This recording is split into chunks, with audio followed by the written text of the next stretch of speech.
Parents who won't admit they're wrong raise depressed children. Many adults, looking back on their childhood, confront their parents about the hurtful words or actions that left lasting scars.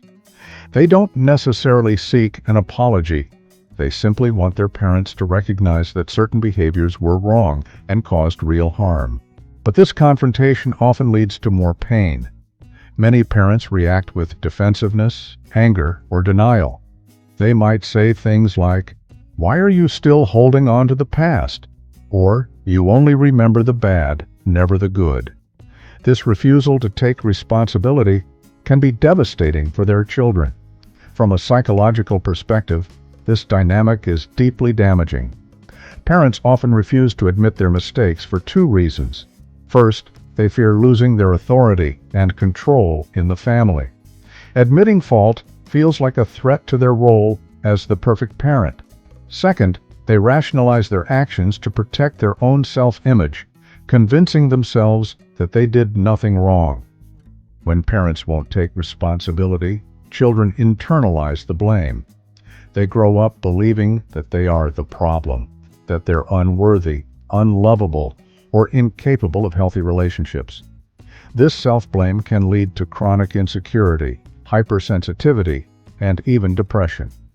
For example, at the first sign of conflict in a relationship, they might think, "I'm not good enough for this," or "there's something wrong with me."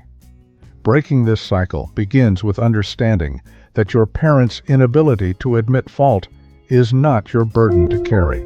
You cannot change them, but you can change how you respond.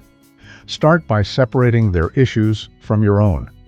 Focus on your growth and healing, rather than seeking validation from those who may never give it. Next, practice proper attribution. Remind yourself that not every failure is your fault. Many struggles are simply a result of inexperience, not a lack of ability. Affirm your worth and stop attacking yourself for things that were never within your control. Finally, be patient with yourself. If you come from a difficult family background, it's okay if your journey takes longer than others. While some people were building careers or relationships, you were healing from emotional wounds. Climbing halfway up the mountain is just as impressive as reaching the top. You are not defined by your past. With time, self-compassion, and the right support, you can rewrite your story and build a life filled with confidence and connection.